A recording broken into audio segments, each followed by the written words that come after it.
The campaign organization of President Muhammadu Buhari and Vice President Yemi Osinbajo has issued the statement below analyzing the recent visit of former Vice President Atiku Abubakar to the United States. The visit had all the trappings of a fugitive sneaking into America under a special diplomatic waiver, the statement said. For the candidate of the major opposition party in Nigeria, it is an absolute disaster that the visit was not announced ahead of time in Nigeria, with his programs and itinerary clearly spelled out, the decent and customary minimum standard of such visits. This culminated in his close aides issuing conflicting statements about the visit when he was already on his way there. In fact, one of them, called Paul Ibe, actually spoke to the press that his principal was nowhere near America. Such was the secrecy of the planning and execution of that visit. Read full statement below. Press statement by APC Presidential Campaign Council on Atiku's clandestine visit to the U.S. in our press release issued on Sunday, December 30, 2018, titled, "When the Thief is Shouting Thief, the Case of Alhaji Atiku Abubakar," we correctly predicted as follows: by running for president of Nigeria, Atiku intends to get some immunity from prosecution. Already he is hoping to obtain a visa to visit the U.S. as a guest of the State Department, a concession that the U.S. will grant to a presidential candidate of Africa's biggest nation.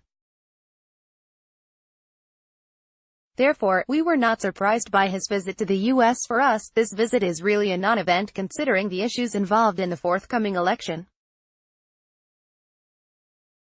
However, we have bad news for those who think this is a momentous event for Atiku Abubakar. The visit was nothing but a downright catastrophe because rather than dispel the fact of indictments hanging over his head, it further confirms and reinforces those facts for the following reasons. 1. The visit had all the trappings of a fugitive sneaking into America under a special diplomatic waiver.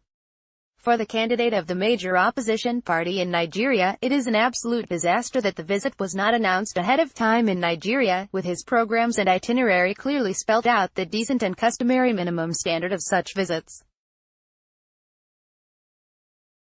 This culminated in his close aides issuing conflicting statements about the visit when he was already on his way there. In fact, one of them, called Paul Ibe, actually spoke to the press that his principal was nowhere near America. Such was the secrecy of the planning and execution of that visit. 2. It is shameful that a presidential candidate of a major opposition party in Africa's most populous country would visit America, and the international press was kept in the dark. There was no single press conference with the array of international media and correspondence required for such high-profile visit. Atiku knows he has no moral stamina to withstand the avalanche of hard questions bordering on his sordid past in America. In fact, Alhaji Atiku Abubakar claims he visited the Voice of America, VOA, but only did 2 carefully packaged interviews with the Hausa Service and the English to Africa program, platforms that have always been available to him back home. How strange. In fact, both the Twitter handle @VoNews and official website of VOA did not mention any such visit of Alhaji Atiku Abubakar to their station. For news hounds, you would agree with us that such an important personality cannot walk into a news premises without reporters swooping on him. Whatever he went to do in the premises of the VOA must have been a carefully arranged private visit for the photo ops, which was intended to scam Nigerians. What more evidence do we need of a sneak-in, sneak-out arrangement than this? Atiku in America, first time in 12 years.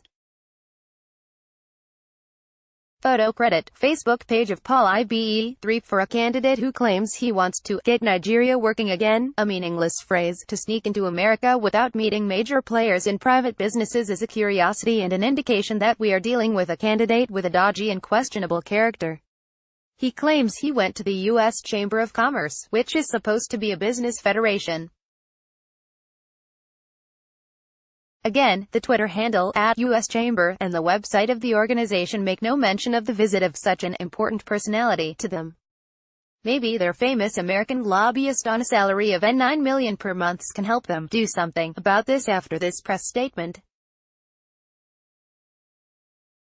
4. It is also an anomaly that the candidate of the major opposition party in Nigeria sneaked into America and did not meet large sections of political leaders of similar ideologies and persuasions towards which he claims to be inclined. For all his claim to be going to America to meet U.S. government officials, he only succeeded in meeting a certain Congressman Smith, who is the equivalent of a member of the House of Representatives in Nigeria. You would agree with us that as dignified and respected as the office of a member of the House of Representatives as, an important personality cannot come to Nigeria on an official visit and claim he has met the Nigerian government officials after he pays a private visit to that member. For all we know, the Congressman Smith may just be a private friend of Dr. Bukola Saraki or Alhaji Atiku Abubakar. That reminds us of Atiku's famous legislator friend he threw under the bus, Williams Jefferson, who taught us how to hide laundered money, which was meant for Atiku Abubakar, in the deep freezer when the cops came knocking on his door. In all, it is very obvious now that the so-called American trip was a desperate trip for photo ops. Throughout the trip, Atiku Abubakar looked cagey, frightened and on edge. We note the close support always provided by Senate President Bukola Saraki like a comforting guardian angel. The visit and arrangements smack of things local Yahoo boys do to scam their victims. It is utterly disgusting and puerile that it has been brought into a serious political contest. Rather than being the high point of his campaign, the American visit is indeed the lowest watermark of Atiku Abubakar's campaign. It was a political and PR disaster.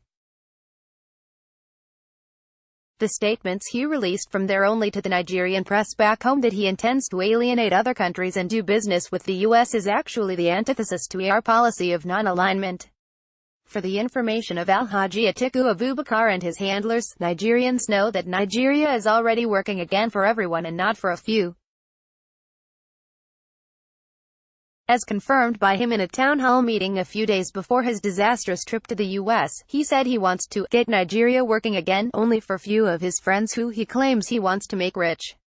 If he cannot get them rich now from his private businesses, it is obvious that he is referring to the use of public funds to make his friends rich.